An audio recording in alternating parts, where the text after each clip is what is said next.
Yeah, Here you'll we take go. the Here we lead go. on Check this. it out. Check it out. All right. So we're talking about art today. Shit.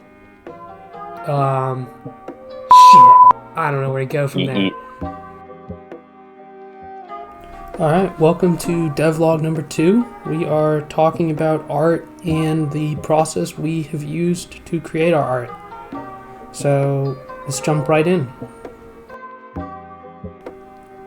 The first step we used was to create drawings. So I have like a notebook, and what I do is I draw what I'd want buildings to look like, or what I'd want the environment to look like, so the trees and the logs. And from there we'd go into Blender to create the 3D versions of those assets. And sometimes I'd even create sample scenes in Blender just to make sure that everything looks good before we go and try and implement it into the game.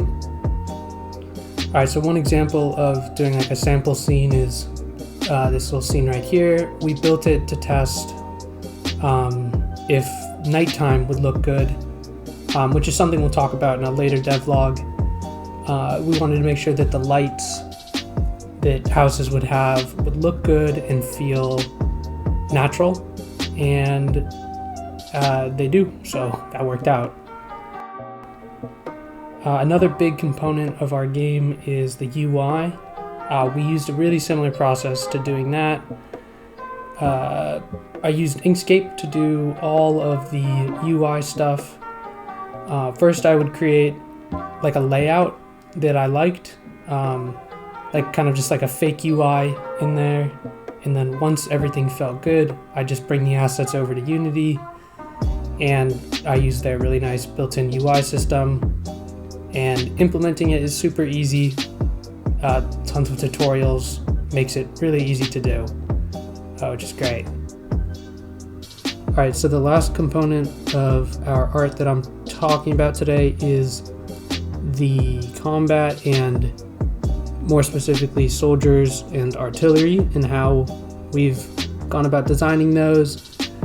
We wanted our soldiers to feel kind of squishy, or playful, so we went with a 2D look for them. Well, they are 2D, but we use a trick where they always face the camera, or they flip depending on the angle, which gives the impression that they are 3D when they're far enough away.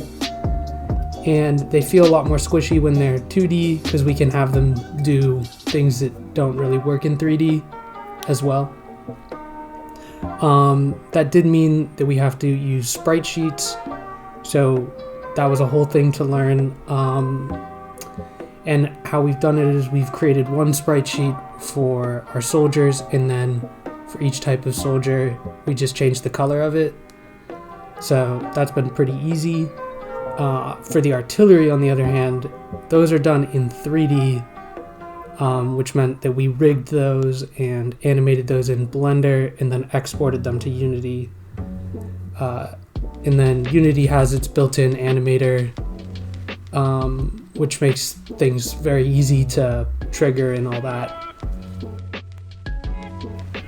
Alright, there's actually one more component of our art that I forgot to mention, and that is the environmental art. So the fog and the water are pieces of art that we designed. The water shader is actually a Unity asset, and the fog is actually a water shader, but we've taken it and we've added a second layer. So if you see, our fog is actually 2 layers. The bottom one is a really calm layer, and the top one moves a little bit to give it the effect that they're clouds that are moving. And what's nice about water shaders is they have a depth feature, which allows us to get those like really spooky silhouettes of what's underneath. So that is going to wrap it up for this video.